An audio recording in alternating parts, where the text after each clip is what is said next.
ਸਾਡੇ ਨਾਲ ਸਾਬਕਾ ਐਸਐਸਪੀ ਬੈਠੇ ਨੇ, ਮੈਂ ਉਹਨਾਂ ਦਾ ਰੁਖ ਕਰਾਂਗਾ, ਪਰ ਪਹਿਲਾਂ ਆਰਪੀਐਸ ਜੀ ਤੁਹਾਡਾ ਇੱਕ ਕਮੈਂਟ ਜ਼ਰੂਰੀ ਹੈ ਕਿ ਤੁਹਾਡੀ ਸਰਕਾਰ ਦੇ ਸਮੇਂ ਇਲਜ਼ਾਮ ਲਗਾ ਰਹੇ ਨੇ ਕਿ ਹਥਿਆਰਾਂ ਦੀ ਵੰਡ ਬਹੁਤ ਤਰੀਕੇ ਨਾਲ ਨਹੀਂ ਕੀਤੀ ਗਈ ਔਰ ਉਸ ਦਾ ਖਾਮਿਆਜ਼ਾ ਭੁਗਤਣਾ ਪੈ ਰਿਹਾ ਹੈ।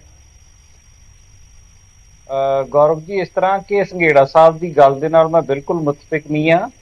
ਜਿਹੜੇ ਹਥਿਆਰਾਂ ਦੀ ਜਦੋਂ ਲਾਇਸੈਂਸ ਦਾ ਜਿਹੜਾ ਪ੍ਰੋਸੀਜਰ ਆ ਉਹਨੂੰ ਪ੍ਰਸ਼ਾਸਨ, ਸ਼ਾਸਨ, ਅਫਸਰ, ਬਿਊਰੋਕ੍ਰੇਸੀ ਹੀ ਫੋਲੋ ਕਰਦੀ ਹੈ। ਜਿਹੜੀ ਉਹੀ ਅਫਸਰ ਅੱਜ ਦੀ ਡੇਟ ਦੇ ਵਿੱਚ ਵੀ ਪੰਜਾਬ ਪੁਲਿਸ ਦੇ ਵਿੱਚ ਕੰਮ ਕਰ ਰਹੇ ਆ, ਸਿਵਲ ਪ੍ਰਸ਼ਾਸਨ ਦੇ ਵਿੱਚ ਕੰਮ ਕਰ ਰਹੇ, ਜਿਨ੍ਹਾਂ ਨੇ ਉਦੋਂ ਹਥਿਆਰ ਦਿੱਤੇ ਸੀ। ਹਾਂ, ਹਥਿਆਰ ਦੇ ਜਿਹੜਾ ਲਾਇਸੈਂਸ ਦੇਣ ਵਾਲੇ ਜਿਹੜੀ ਉਹ ਚੀਜ਼ ਨੂੰ ਚੈੱਕ ਕਰਨਾ ਕਿ ਬੰਦਾ ਕਿੰਨੇ ਕੁ ਸੰਜਮ ਦਾ ਮਾਲਕ ਆ, ਕਿੰਨੀ ਕੁ ਅਕਲ ਦਾ ਮਾਲਕ ਆ, ਇਹ ਚੀਜ਼ ਤੇ ਡਿਪੈਂਡ ਕਰਦੀ ਹੈ ਹਥਿਆਰ ਲੈਣ ਵਾਲੇ ਦੇ ਉੱਤੇ। ਉਹਦਾ ਇੱਕ ਸੈੱਟ ਪ੍ਰੋਸੀਜਰ, ਜਿਸ ਪ੍ਰੋਸੀਜਰ ਨੂੰ ਅੱਜ ਦੀ ਡੇਟ ਦੇ ਵਿੱਚ ਵੀ ਜਦੋਂ ਇਹ ਲਾਇਸੈਂਸ ਦੇਣਾ ਸ਼ੁਰੂ ਕਰਨਗੇ ਤੇ ਸੇਮ ਪ੍ਰੋਸੀਜਰ ਨੂੰ ਫੋਲੋ ਕੀਤਾ ਜਾਏਗਾ ਜਿਹੜਾ ਉਸ ਸਮੇਂ ਕੀਤਾ ਜਾਂਦਾ ਸੀ। ਮੈਂ ਇਹ ਗੱਲ ਦੱਸਣਾ ਚਾਹੁੰਦਾ ਕਿ ਤੁਸੀਂ ਜਦੋਂ ਅਪਲਾਈ ਕਰਦੇ ਹੋ, ਤੁਸੀਂ ਆਪਣੇ ਥੱਲੇ ਲੋਕਲ ਥਾਣੇ ਤੋਂ ਲੈ ਕੇ ਡੀਐਸਪੀ ਤੋਂ ਲੈ ਕੇ ਫਿਰ ਐਸਐਸਪੀ ਤੋਂ ਫਿਰ ਡੀਸੀ ਜਾਂ ਏਡੀਸੀ ਜਿਹਨੂੰ ਵੀ ਉਹ ਪਾਵਰ ਦਿੱਤੀ ਹੁੰਦੀ ਉਹ ਲਾਇਸੈਂਸ ਇਸ਼ੂ ਕਰਦਾ। ਕੋਈ ਜਥੇਦਾਰ ਜਾਂ ਕਿਸੇ ਪਾਰਟੀ ਦਾ ਪ੍ਰਧਾਨ ਉਹਨੂੰ ਇਸ਼ੂ ਨਹੀਂ ਕਰਦਾ, ਉਹਨੂੰ ਪ੍ਰਸ਼ਾਸਨ ਹੀ ਕਰਦਾ ਆ। ਤੇ ਅੱਜ ਦੀ ਡੇਟ 'ਚ ਵੀ ਸੇਮ ਹੀ ਪ੍ਰੋਟੋਕੋਲ, ਸੇਮ ਹੀ ਪ੍ਰੈਕਟਿਸ ਨੂੰ ਅਪਣਾਇਆ ਜਾ ਰਿਹਾ। ਇਸ ਲਈ ਕਿਸੇ ਸਰਕਾਰ ਦੇ ਟੈਨਿਓਰ ਨੂੰ ਇਸ ਗੱਲ ਲਈ ਜ਼ਿੰਮੇਵਾਰ ਠਹਿਰਾਉਣਾ ਇਹ ਗੱਲ ਚੰਗੀ ਨਹੀਂ ਹੈਗੀ। ਨਹੀਂ, ਫੋਨ ਤਾਂ ਕੰਮ ਕਰਦੇ ਨੇ ਨਾ ਸਰ, ਤੁਹਾਨੂੰ ਨਹੀਂ ਲੱਗਦਾ ਕਿ ਫੋਨ ਕੰਮ ਕਰਦੇ ਨੇ, ਕਿ ਕੰਮ ਨਹੀਂ ਹੋ ਰਿਹਾ ਹੁੰਦਾ ਵੱਡੇ ਅਫਸਰਾਂ ਤੱਕ? ਜੇ ਕਿਸੇ ਹੋਰ ਉੱਪਰੋਂ ਵਿਧਾਇਕ ਜਾਂ ਮਿਨਿਸਟਰ ਲੈਵਲ ਦਾ ਫੋਨ ਆਉਂਦਾ ਹੈ ਤਾਂ ਫਿਰ ਉਸਦੇ ਨਾਲ ਅਸਰ ਤਾਂ ਉਸਦਾ ਅਸਰ ਨਜ਼ਰ ਆਉਂਦਾ ਨਹੀਂ। ਉਹੀ ਕਹਿ ਰਹੇ ਨੇ ਕਿ ਤੁਹਾਡੇ ਸਮੇਂ ਸਿਫਾਰਿਸ਼ਾਂ ਬਹੁਤ ਆਉਂਦੀਆਂ ਸੀ। ਗੌਰਵ ਜੀ, ਇਸ ਗੱਲ ਨਾਲ ਮੈਂ ਤੁਹਾਡੀ ਨਾਲ ਮੁਤਫਿਕ ਨਹੀਂ ਹੈਗਾ, ਸਹਿਮਤ ਨਹੀਂ ਹੈ, ਬਿਲਕੁਲ ਨਹੀਂ ਸਹਿਮਤ ਹੈਗਾ ਕਿ ਕਿਸੇ ਨੂੰ ਪ੍ਰੈਸ਼ਰਾਈਜ਼ ਕੀਤਾ ਜਾਂਦਾ ਸੀ ਕਿ ਇੰਨੇ ਹਥਿਆਰਾਂ ਦੇ ਲਾਇਸੈਂਸ ਜਿਹੜੇ ਇਹਨਾਂ ਨੂੰ ਦਿੱਤੇ ਜਾਣ।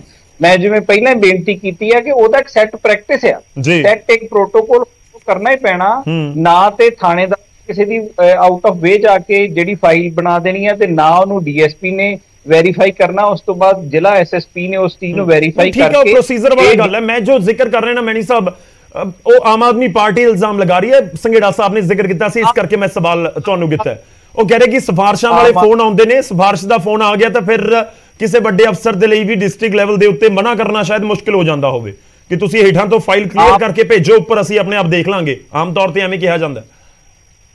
ਗੌਰਵ ਜੀ, ਜਦੋਂ ਕੋਈ ਬੰਦਾ ਕਿਸੇ ਚੀਜ਼ ਲਈ ਜਿਸ ਗੱਲ ਲਈ ਉਹਨੂੰ ਜ਼ਿੰਮੇਵਾਰ ਬਣਾਇਆ ਗਿਆ ਹੋਵੇ ਉਹ ਜ਼ਿੰਮੇਵਾਰੀ ਪੂਰੀ ਨਾ ਕਰ ਰਿਹਾ ਹੋਵੇ ਤੇ ਫਿਰ ਉਹ ਰੋਂਦੂ ਨਿਆਣਿਆਂ ਵਾਂਗੂ ਇਸ ਤਰ੍ਹਾਂ ਹੀ ਕਰ ਸਕਦੇ ਆ ਜਿਵੇਂ ਕਿ ਸੰਘੇੜਾ ਸਾਹਿਬ ਕਰ ਰਹੇ ਆ। ਇਹਨਾਂ ਦਾ ਲਾਅ ਐਂਡ ਆਰਡਰ ਨੂੰ ਜਦੋਂ ਇਹ ਨਹੀਂ ਟੈਕਲ ਕਰ ਪਾ ਰਹੇ, ਉਸ ਪ੍ਰਸ਼ਾਸਨ ਨੂੰ ਸਹੀ ਤਰੀਕੇ ਨਾਲ ਨਹੀਂ ਚਲਾ ਪਾ ਰਹੇ, ਤੇ ਫਿਰ ਕਿਸੇ ਨਾ ਕਿਸੇ ਤੇ ਉਹਨਾਂ ਨੇ ਸੁੱਟਣੀ ਆ ਨਾ ਗੱਲ। ਇਸ ਲਈ ਮੈਂ ਜਵਾਬ ਲਵਾਂਗਾ ਇਸ ਦਾ। ਪਹਿਲਾਂ ਇੱਕ ਵਾਰੀ ਖੜਿਆਲ ਸਾਹਿਬ ਦਾ ਰੁਖ ਕਰ ਲਵਾਂ। ਖੜਿਆਲ ਸਾਹਿਬ, ਦੇਖੋ ਕਾਂਗਰਸ ਦੇ ਸਮੇਂ ਵੀ ਜਿਹੜੇ ਨਿਯਮ ਛਿੱਕੇ ਟੰਗ ਕੇ ਹਥਿਆਰ ਦਿੱਤੇ ਗਏ, ਲਾਇਸੈਂਸ ਦਿੱਤੇ ਗਏ। ਮੈਂ ਇਸੇ ਪੁਆਇੰਟ ਦੇ ਉੱਤੇ ਸ਼ੁਰੂਆਤ ਅੱਜ ਕਰ ਰਹੇ ਹਾਂ, ਇੱਥੇ ਤੁਹਾਡਾ ਰਿਐਕਸ਼ਨ, ਫਿਰ ਉਸ ਤੋਂ ਬਾਅਦ ਆਪਾਂ ਅਗਲੇ ਪੁਆਇੰਟ ਤੇ ਵਧਾਂਗੇ। ਖੜਿਆਲ ਸਾਹਿਬ। ਗੌਰਵ ਜੀ, ਕੱਲੇ ਆਮ ਆਦਮੀ ਪਾਰਟੀ ਦੇ ਕਹਿਣ ਨਾਲ ਇਹ ਚੀਜ਼ ਸੱਚ ਨਹੀਂ ਹੋ ਜਾਂਦੀ। ਇਹਨਾਂ ਨੇ ਕੋਈ ਰਿਪੋਰਟ ਦੱਸੀ ਨਹੀਂ, ਕੋਈ ਡੇਟਾ ਕੋਡ ਕੀਤਾ ਨਹੀਂ, ਕੋਈ ਸਟੈਟ ਦੱਸੇ ਨਹੀਂ, ਸਿਰਫ ਇੱਕ ਹਵਾਈ ਐਲੀਗੇਸ਼ਨ ਤਾਂ ਕਿ ਆਪਦੀ ਰਿਸਪੌਂਸਿਬਿਲਿਟੀ ਤੋਂ ਪਿੱਛਾ ਛੁਡਾ ਸਕਣ।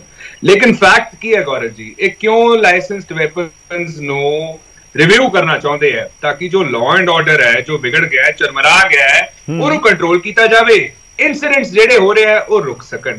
ਗੌਰਵ ਜੀ, ਇੱਥੇ ਪ੍ਰੈਕਟੀਕੈਲਿਟੀ ਮਿਸਿੰਗ ਹੈ। ਇਹ ਪ੍ਰੈਕਟੀਕਲ ਨਹੀਂ ਹੈ ਕਿਉਂਕਿ ਜ਼ਿਆਦਾਤਰ ਕ੍ਰਾਈਮ, ਜ਼ਿਆਦਾਤਰ ਇਨਸੀਡੈਂਟਸ ਨਜਾਇਜ਼ ਅਸਲੇ ਨਾਲ ਹੁੰਦੇ ਨੇ, ਲਾਇਸੈਂਸਡ ਵੈਪਨ ਨਾਲ ਨਹੀਂ ਹੁੰਦੇ। ਮੈਂ ਪ੍ਰੈਕਟਿਸਿੰਗ ਲਾਇਰ ਹੈ, ਮੈਨੀ ਸਾਹਿਬ ਲਾਇਰ ਨੇ, ਹੋਰ ਲਾਇਰਸ ਨੇ, ਇੱਥੇ ਸਾਬਕਾ ਐਸਐਸਪੀ ਬੈਠੇ ਆ, ਉਹ ਤੁਹਾਨੂੰ ਭਲੀ ਭਾਂਤ ਦੱਸ ਸਕਦੇ ਆ ਕਿ ਜ਼ਿਆਦਾਤਰ ਕ੍ਰਾਈਮਸ ਦੇ ਵਿੱਚ ਮੈਜੋਰਿਟੀ ਨਜਾਇਜ਼ ਅਸਲਾ ਵਰਤਿਆ ਜਾਂਦਾ ਹੈ। ਕਿਉਂਕਿ ਜਦੋਂ ਬੰਦਾ ਲਾਇਸੈਂਸਡ ਵੈਪਨ ਵਰਤਦਾ ਹੈ, ਇੱਕ ਤਾਂ ਈਜ਼ੀ ਟੂ ਟਰੈਕ ਹੋ ਜਾਂਦਾ, ਬੜਾ ਈਜ਼ੀਲੀ ਟਰੈਕ ਹੋ ਜਾਂਦਾ ਹੈ, ਲਾਇਬਿਲਿਟੀ ਉਹਦੀ ਫਿਕਸ ਹੋ ਜਾਂਦੀ ਹੈ, ਉਹ ਕਨੈਕਟ ਹੋ ਜਾਂਦਾ, ਉਹਦੇ ਨਾਲ ਸਜ਼ਾ ਮਿਲਣੀ ਬੜੀ ਸੌਖੀ ਹੁੰਦੀ ਹੈ। ਤੇ ਅੱਜ ਕੱਲ ਮੂਰਖ ਕੋਈ ਵੀ ਨਹੀਂ ਹੈ। ਨਾਲੇ ਮੈਂ ਸਟੈਟਿਸਟਿਕਸ ਦੇ ਬੇਸਿਸ ਤੇ ਗੱਲ ਕਰ ਰਿਹਾ। ਸੰਘੇੜਾ ਸਾਹਿਬ ਦਾ ਸਟੈਂਡ ਪਹਿਲਾਂ ਵੀ ਡਿਬੇਟਸ ਦੇ ਵਿੱਚ ਇਹੀ ਰਿਹਾ, ਆਫੀਸ਼ੀਅਲ ਸਟੈਂਡ ਇਹ ਕਹਿੰਦੇ ਹੁੰਦੇ ਆ ਵੀ 60% ਕ੍ਰਾਈਮ ਲਾਇਸੈਂਸਡ ਵੈਪਨਸ ਨਾ ਹੋ ਰਿਹਾ। ਸੋ ਮੇਰਾ ਸਵਾਲ ਸੰਘੇੜਾ ਸਾਹਿਬ, ਤੁਹਾਨੂੰ ਰਿਵਿਊ ਕਰਨ ਵਾਲਾ ਫੈਸਲਾ, ਇਸ ਦਾ ਮਤਲਬ ਕਾਂਗਰਸ ਨੂੰ ਕੋਈ ਜ਼ਿਆਦਾ ਸੋਲਿਡ ਨਜ਼ਰ ਨਹੀਂ ਆ ਰਿਹਾ?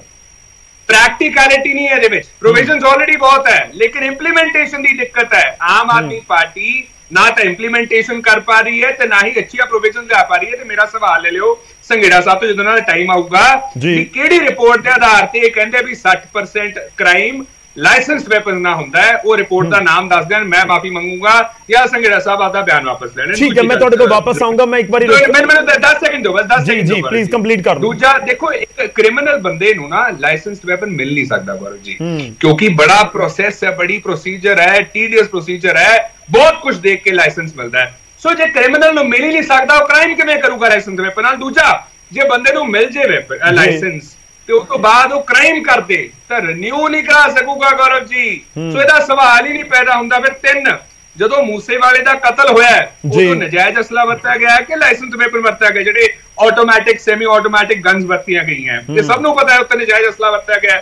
ਤੇ ਤੀਜਾ, ਇਹ ਤਾਂ ਕਿਉਂ ਸਰਕਾਰ ਕਰ ਰਹੀ ਹੈ? Desperate Times call for desperate measures. ਕੁਛ ਨਾ ਕੁਛ ਦਿਖਾਉਣਾ ਇਹਨਾਂ ਨੇ ਵੀ ਅਸੀਂ ਕੁਛ ਕਰ ਰਹੇ ਹਾਂ, ਅਸੀਂ ਐਕਸ਼ਨ ਲੈ ਰਹੇ ਹਾਂ। ਮੈਂ ਤੁਹਾਡਾ ਪੁਆਇੰਟ ਆ ਗਿਆ, ਤੁਹਾਡਾ ਪੁਆਇੰਟ ਆ ਗਿਆ ਸਰ। ਮੈਂ ਉਸ ਪੁਆਇੰਟ ਦੇ ਉੱਤੇ ਆਵਾਂਗਾ ਜਿਹੜਾ ਤੁਸੀਂ ਜ਼ਿਕਰ ਕਰ ਰਹੇ ਹੋ। ਇਨਫੈਕਟ ਇਹ ਦੋਵੇਂ ਚੀਜ਼ਾਂ ਨੂੰ ਆਪਸ ਦੇ ਵਿੱਚ ਜੋੜਿਆ ਜਾਵੇ ਜਾਂ ਨਾ ਜੋੜਿਆ ਜਾਵੇ, ਉਸ ਦੇ ਉੱਤੇ ਵੀ ਸਵਾਲ ਹੈ। ਮੈਂ ਇੱਕ ਵਾਰੀ ਰੁਕ ਕਰਦਾ, ਸਾਡੇ ਨਾਲ ਕੁਲਸ਼ਿੰਦਰ ਸਿੰਘ ਜੀ ਜੁੜੇ ਹੋਏ ਨੇ, ਸਾਬਕਾ ਐਸਐਸਪੀ ਨੇ। ਸਰ ਸਵਾਗਤ ਹੈ ਇੱਕ ਵਾਰ ਫਿਰ ਤੋਂ। ਮੈਂ ਇਸ ਪੁਆਇੰਟ ਤੋਂ ਹੀ ਤੁਹਾਡੇ ਤੋਂ ਜ਼ਰੂਰ ਸਮਝਣਾ ਚਾਹੁੰਦਾ ਹਾਂ ਕਿ ਇੱਕ ਸੈਟ ਪ੍ਰੋਸੀਜਰ ਹੁੰਦਾ ਹਰ ਇੱਕ ਚੀਜ਼ ਦਾ, ਖਾਸ ਤੌਰ ਤੇ ਜਦੋਂ ਆਪਾਂ ਕਾਨੂੰਨੀ ਜ਼ਿਕਰ ਕਰਦੇ ਹਾਂ ਕੋਈ ਵੀ ਚੀਜ਼ ਦਾ, ਚਾਹੇ ਉਹ ਲਾਇਸੈਂਸ ਬਣਾਉਣ ਦਾ ਹੀ ਹੋਵੇ। ਪਰ ਆਮ ਤੌਰ ਤੇ ਕਿਹਾ ਜਾਂਦਾ ਕਿ ਫੋਨ ਜਦੋਂ ਉੱਪਰੋਂ ਵੱਜਦੇ ਨੇ ਤਾਂ ਫਿਰ ਫਾਈਲਾਂ ਆਪਣੇ ਆਪ ਕਲੀਅਰ ਹੋਣੀਆਂ ਸ਼ੁਰੂ ਹੋ ਜਾਂਦੀਆਂ ਨੇ। ਮੌਜੂਦਾ ਸਮੇਂ 'ਚ ਸਰਕਾਰ ਤੇ ਪਾਰਟੀ ਦਾਅਵਾ ਕਰ ਰਹੀ ਹੈ ਜਾਂ ਇਲਜ਼ਾਮ ਲਗਾ ਰਹੀ ਹੈ ਕਿ ਸਾਬਕਾ ਸਰਕਾਰਾਂ ਦੇ ਸਮੇਂ ਆ ਸਭ ਕੁਝ ਹੋਇਆ ਕਿ ਨਿਯਮ ਸਹੀ ਤਰੀਕੇ ਦੇ ਨਾਲ ਪ੍ਰੋਸੀਜਰਸ ਨੂੰ ਫੋਲੋ ਨਹੀਂ ਕੀਤਾ ਗਿਆ। ਤੁਹਾਡੇ ਤੋਂ ਸਮਝਣਾ ਚਾਹਾਂਗੇ ਸਰ ਕਿ ਵਾਕਈ ਇਸ ਤਰੀਕੇ ਨਾਲ ਪੋਸੀਬਿਲਿਟੀ ਹੈ ਇੱਕ ਲਾਇਸੈਂਸ ਬਣਵਾਉਣ ਦੇ ਲਈ? ਦੇਖੋ, ਜਿਹੜਾ ਲਾਇਸੈਂਸ ਬਣਦਾ, ਜਦੋਂ ਪਹਿਲਾਂ ਇਹਨੂੰ ਐਸਐਚਓ ਵੈਰੀਫਿਕੇਸ਼ਨ ਕਰਦਾ, ਐਸਐਚਓ ਵੈਰੀਫਿਕੇਸ਼ਨ ਜਿਹੜੇ ਕਹਿੰਦੇ ਨੇ ਕ੍ਰਿਮੀਨਲ ਨੂੰ ਨਹੀਂ ਬਣਦਾ। ਇਹ ਗੱਲ ਠੀਕ ਹੈ, ਜਿਹੜਾ ਪਹਿਲਾਂ ਕ੍ਰਾਈਮ ਕਿਸੇ ਨੇ ਕੀਤਾ ਉਹਦੇ ਐਂਟੀਸੀਡੈਂਟਸ ਦੇ ਹਿਸਾਬ ਨਾਲ, ਉਹਦੇ ਐਂਟੀਸੀਡੈਂਟ ਤੇ ਜੇ ਹੁੰਦੇ ਆ, ਕੋਈ ਪਹਿਲਾਂ ਕ੍ਰਾਈਮ ਕੀਤਾ, ਉਹਦਾ ਲਾਇਸੈਂਸ ਕੋਈ ਰਿਕਮੈਂਡ ਨਹੀਂ ਕਰਦਾ, ਭਾਵੇਂ ਸਿਫਾਰਿਸ਼ ਵੀ ਹੋਵੇ। ਠੀਕ ਹੈ ਨਾ ਜੀ। ਤੇ ਬਾਕੀ ਦੂਜੀ ਗੱਲ ਹੈ,